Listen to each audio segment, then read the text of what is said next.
Y entonces le decía, lo cual ha sucedido pues prácticamente todo el año, la información empieza a confundirnos, empezamos a ponernos nerviosos porque cada vez conocemos a gente más cercana que de nueva cuenta está contagiada, y por eso le damos la bienvenida con mucho gusto a la Secretaria de Salud del Gobierno de Ciudad de México, la doctora Oliva López Arellano, a quien hemos entrevistado pues ya ni sé cuántas veces a lo largo de esta crisis sanitaria. Doctora, gracias por estar aquí. Con mucho gusto. Buen día. Pero también al doctor Alejandro Sánchez Flores, quien es investigador del Instituto de Biotecnología de la UNAM. Doctor, ¿cómo le va? Muy buenos días. Muy buenos días, Daniel. Muy bien, muchas gracias. Bueno, pues empecemos con usted, doctora. Hay una tercera ola en el país, pero bueno, marcadamente en la Ciudad de México, que son los datos que usted conoce con certeza. Pues en la Ciudad de México lo que tenemos es un incremento ligero todavía de hospitalizaciones. Ya ustedes saben que monitoreamos cotidianamente todos los indicadores que tienen que ver con hospitalización, con saturación de salas de urgencia, con llamadas a 911, y estamos identificando un incremento en los casos hospitalizados, con un elemento importante, que no son casos tan graves los que estamos recibiendo, y que es un incremento que todavía podríamos decir un incremento que no tiene la velocidad de aumento de los momentos previos, mayo, diciembre, enero. Ayer o antier escuchábamos a las autoridades sanitarias de Estados Unidos, al doctor Anthony Fauci y al propio presidente Biden decir que el casi 99% de las personas que están falleciendo hoy en día en los Estados Unidos por COVID se trata de personas que no han recibido por alguna razón la vacuna. En la Ciudad de México, por lo menos, también los fallecimientos que se registran son personas que no tenían la vacuna o por lo menos la dosis el esquema completo. En los hospitales del gobierno de la Ciudad de México estamos teniendo ya muy pocas defunciones, y cuando esto ocurre son personas que o no están vacunadas o no tienen el esquema completo, y sobre todo el peso de las comorbilidades. Doctor, son personas que tienen diabetes, hipertensión y obesidad. Siguen siendo focos. Todas estas cifras en las que pues estamos basando el número de contagios y demás, las que hemos proyectado, ¿son cifras confiables? ¿Tenemos un subregistro? ¿De qué podemos partir para poder de ahí anticipar hacia dónde vamos en esta tercera ola? Pues mira, Enrique, a final de cuentas ahorita los registros pues van a ser siempre subregistros, porque no hay capacidad para muestrear toda la población en el país, ¿no? O sea, todo este modelo Centinela ya no aplica cuando tenemos una pandemia a los niveles que tenemos, y ahora lo que estamos tratando de hacer es, por ejemplo, en el consorcio, es no solamente detectar casos positivos o negativos, sino saber qué tipo de variante es la que está contagiando a la persona que estás muestreando, ¿no? Aquí es donde nos damos cuenta que hay un incremento de las variantes que no estaban presentes en el país, pero que a raíz de finalmente del flujo de la inmigración, pues bueno, estas variantes empiezan a aparecer y empiezan a agarrar terreno. Y estas variantes, acaban con ese sueño de la inmunidad de rebaño por los efectos distintos que tienen. Pues a final de cuentas, las variantes lo que hacen es encontrar su camino en la evolución, que es escapar del sistema inmune. Digamos que la inmunidad de rebaño, ya sea por contagio o por una enfermedad previa o por la vacuna, lo que hace es que generes una defensa que pueda neutralizar el virus. El virus no quiere ser neutralizado y entonces se encuentran mutaciones, en particular en una proteína que es la que recubre la superficie, que se llama la proteína de la espiga o spike.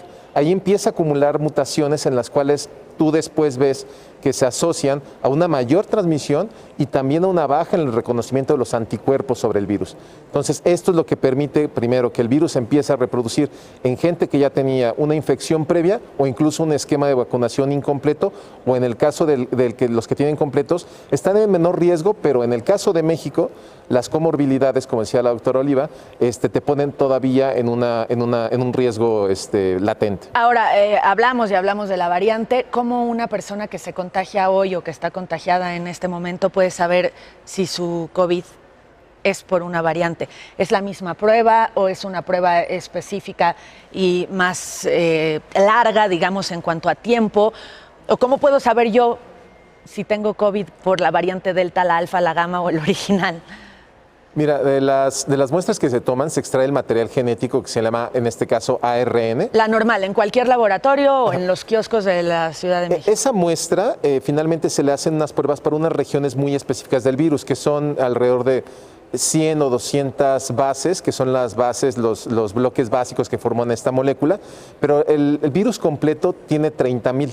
tienes que hacer la secuencia de esos 30,000 y eso es lo que hacemos en el consorcio. Pero ¿por qué se hace una prueba para ver si es la variante? O sea, ¿qué características le ven a un paciente para decir a este le vamos a hacer la prueba para ver si es Delta? Bueno, ahí como se señalaba, en Ciudad de México sí hacemos pruebas masivas. Contribuimos a alrededor del 40% de las pruebas que se hacen en el país. Estamos haciendo ahora sobre 10,000 pruebas, pero en el momento más álgido del segundo pico de enero estábamos haciendo alrededor de 22,000 pruebas diarias. Entonces, esas, digamos, son masivas, nos permiten identificar rápidamente con pruebas de antígeno si la persona tiene COVID o no tiene COVID, aislarse y dar todo el seguimiento. Pero lo que señala el doctor, en hospitales, cuando encontramos un cuadro clínico extraño o ahora que ya estamos monitoreando estas distintas variantes por la alerta mundial, lo que hacemos es, se muestrea algunas y se mandan al IMEGEN, en nuestro caso Sí, al INDRE o al IMEGEN. Pero sí deberíamos saber, sí es conveniente saber qué variantes están circulando en el país. Deberíamos de insistir un poquito más en ese tipo de análisis más profundos para mapear mejor. Ese es precisamente el objetivo del consorcio de vigilancia genómica. Entonces, lo que hacemos es un muestreo a nivel nacional donde tomamos muestras del Instituto Mexicano del Seguro Social. Entonces, este muestreo es un poco aleatorio, pero ahora lo estamos enfocando más donde detectamos estados que tienen una mayor incidencia, una mayor frecuencia del virus. Ahí solicitamos más muestras y aquí secuenciamos toda la información genética del virus, esas 30,000 letras, esas 30,000 bases, para ver si en cualquiera de esas 30,000 posiciones aparece una nueva mutación o las mutaciones que ya estaban reportadas y que están asociadas a estas nuevas variantes. De pronto es un poco abrumadora la información para nosotros que no somos médicos como ustedes de qué es una variante, de si el spike o la coronita esta del coronavirus. Y lo que queremos saber es qué hacer. Entonces, les tengo dos preguntas, doctora. La primera, ¿cuál es este cuadro clínico particular que ustedes detectan por lo que dicen, este paciente puede ser variante Delta, sobre todo para ver cómo lo reconocemos? Porque leíamos Enrique y yo hace unos días que una particularidad que tiene la variante Delta es que no hace que el paciente pierda el olfato, que ya era como un dato que todos revisábamos, ¿no? Sí huelo, entonces no tengo COVID. Y la segunda, si es el mismo tratamiento o si debe de tener un procedimiento especial para la recuperación. Bueno, como señalaba el doctor, lo que es muy importante es esta vigilancia genómica que se inscribe en el conjunto de vigilancias sanitarias poblacionales. Entonces, ¿por qué es importante? Porque nos permite identificar modificaciones en los cuadros clínicos, nos permite asociar cuadros que empiezan a expresarse más tempranamente en síntomas, o sea, que se contagia a la persona y en lugar, se recuerdan que eran 10 días para expresar los síntomas. Ahora es antes. Ahora es antes. Entonces, esto es lo que nos permite este conjunto de elementos de vigilancia. ¿Pero son los mismos síntomas? Dolor de cabeza, fiebre muy elevada, la pérdida del olfato y del gusto. Está asociado a algunas variantes sintomáticas. Por ejemplo, se reporta rinorrea, es decir, escurrimiento nasal, estornudos, dolor de cabeza, dolor de garganta, a diferencia de los otros, digamos, las otras formas, ¿no? Las otras variantes, que era un cuadro más con fiebre, con otras características. Y el tratamiento, digamos, es el mismo, no solo en medicamentos, sino en 15 días en casa, paracetamol. Sí, es que no hay tratamiento específico para el COVID-19. Sí, lamentablemente. Entonces, es el tratamiento estandarizado, el cuadro leve es aislamiento, ¿sí? Hidratación, reposo, monitoreo de la oxigenación. Eso es clave, el monitoreo de la oxigenación. Esto de las variantes se ha vuelto tan complejo como el mismo semáforo, ya no sabemos los colores y las variantes, pero puede llegar eventualmente a implicar un retroceso, por ejemplo, en la parte de confinamientos, en la parte de apertura económica. ¿Podemos estar en la antesala de algo mayor con esta tercera ola, doctora?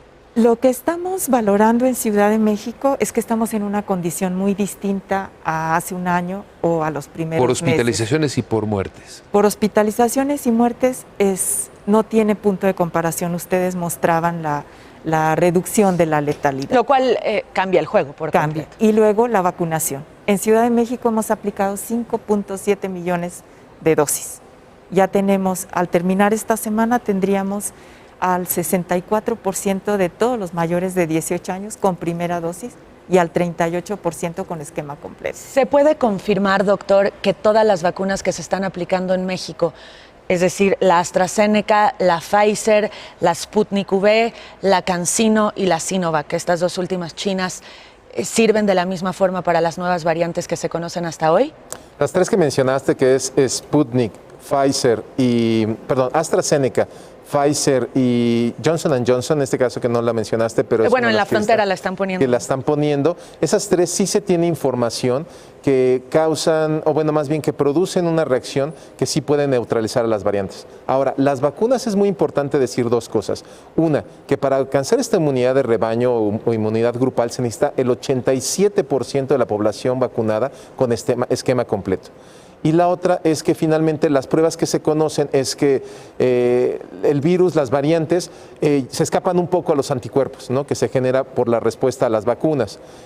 Pero finalmente hay otro tipo de respuesta inmune que son por células T, que siguen neutralizando muy bien el virus, y esto es por lo cual seguimos viendo efectividad o eficacia de las vacunas para ayudarte para no enfermar tan gravemente con las variantes, ¿no? De las otras tres no hay datos suficientes. Por ejemplo, me preocupan los maestros que han recibido la CanSino. Sí, desafortunadamente solamente hay 4 países donde se autorizó CanSino. CanSino no ha sido muy transparente en la información de la fase 3 clínica donde se mide la eficacia. Sabemos que es segura, sabemos que tiene una baja eficacia. Incluso ahorita en Israel lo que se vio que la Pfizer, que era una de las digamos, vacunas estrella, su eficacia de estar en 95% bajó a 64%. Y esto es porque finalmente cuando hicieron las fases clínicas no estaban presentes estas variantes y finalmente ahora que lo están, bajan mucho la eficacia. Pero siguen siendo muy efectivas para no llevarnos ni a síntomas graves ni a la muerte. Doctora, eventuales focos amarillos para la Ciudad de México, pienso en vacaciones de verano, pienso en el posible regreso a clases en agosto. ¿Qué están viendo como posibles factores de riesgo social en el tema de esta tercera ola? Y los chavos, ¿no? Los adolescentes que todavía no están recibiendo la vacuna y que francamente ya están desesperados y no se les puede mantener en casa después de 1 año y medio. Y que es justamente en los grupos donde estamos viendo mayor infección, o sea, mayores contagios, mayor positividad de las pruebas. En esos grupos, afortunadamente, no se expresa en hospitalizaciones masivas, pero sí están contagiándose. Entonces, focos, vivimos con esos, monitoreando esos eventos que eventualmente podrían ser focos amarillos. Por ejemplo, el Día del Padre, ¿no? Un evento donde las personas se reúnen por más de las recomendaciones, pues la gente baja la guardia. Entonces vemos ya, hay un pequeño incremento. Otro momento tiene que ver con, por ejemplo, lo que vimos de movilización masiva, las pruebas, los exámenes de las prepas. Momento donde los jóvenes están haciendo una aplicación de un examen, padres reunidos alrededor de las escuelas, otro momento. O sea, esto se está monitoreando permanentemente y tenemos sitios donde, por ejemplo, ya en La Seda, la semana pasada, en la central de abastos, ya hicimos otra vez un barrido de pruebas, pasillo por pasillo, buscando sintomáticos y buscando también personas positivas asintomáticas. Hace algunos días hablábamos de los niños que durante lo más álgido de la pandemia no eran un factor de preocupación. Sabíamos que si se contagiaban, pues iban a tener tal vez un cuadro muy leve, pero ahora hemos visto y hemos documentado cómo en los kioscos de la propia Ciudad de México aumentan los casos positivos. ¿Esto es por la variante Delta? ¿Hay algún registro que pudiera poner en riesgo a los niños? Lo que pasa es que las variantes en esta proteína donde acumulan mutaciones, que es la proteína Spike o la proteína espiga, es la llave que utiliza para entrar a las células por el receptor AC2 o el receptor de la angiotensina 2. En niños, el receptor de la angiotensina 2 no está muy expresado, o sea, no tienen muchas células, una gran cantidad de estos receptores. Pero al virus ser más eficiente y poderse unir más rápido y con más afinidad al receptor, entonces ahora puede también a los niños causar síntomas más graves y una infección pues, que podría desencadenar algo más grave. Julio 2021. ¿Qué hacemos y qué no hacemos de las medidas que hemos aprendido a lo largo ya de tantos meses para enfrentarnos a estas variantes, a estos repuntes? ¿Qué hacer como sujetos que no conocemos de estos temas de las variantes? Es muy importante no bajar la guardia, asumir que la pandemia sigue en el mundo, en el país y en la ciudad, y usar las medidas de protección personal a las que tenemos acceso y que son muy importantes. La barrera física del cubrebocas, persona vacunada, no vacunada, con esquema completo, o sea, todos debemos usarlo en el espacio público, en los sitios confinados. La ventilación es clave, la ventilación. Incluso pensar en un modelo que se llama el modelo del queso suizo, que si tú tomas un queso suizo, un gruyère y lo rebanas, pues tiene hoyos, ¿no?, en medio. Pero si tú pones varias láminas de este queso, una tras otra, finalmente podrá pasar el virus por alguna de estos hoyos, pero se va a topar con pared en la siguiente. Y tal vez pase, pero va a tener otra y otra. Entonces la vacuna es solamente una de las tantas láminas de queso que debemos apilar. Entonces, ¿cuáles son estas láminas? La vacuna, definitivamente los que tengan acceso, el cubrebocas, la sana distancia, la higiene, el confinamiento de ser posible y evitar sobre todo espacios cerrados, mal ventilados y muy concurridos. Esas son las láminas que me van a poder ayudar en este modelo del queso suizo a evitar o reducir el contagio a lo más que se pueda. Y no caer en las cosas absurdas como ya estoy vacunada, saludar de beso otra vez, ¿no?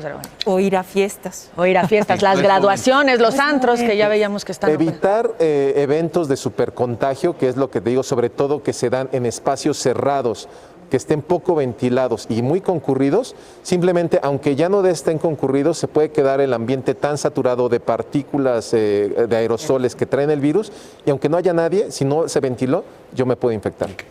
Doctora Oliva López Arellano, secretaria de Salud de la capital, gracias. Gracias siempre por su disposición, eso hay que destacarlo porque siempre ha estado dispuesta a responder a las preguntas. Doctor Alejandro Sánchez Flores, muchísimas gracias también por estar con nosotros. Muchas gracias. Gracias, Daniela, Enrique. Gracias. Que tengan Vamos muy a buen una día. pausa. Volvemos. Gracias, igualmente.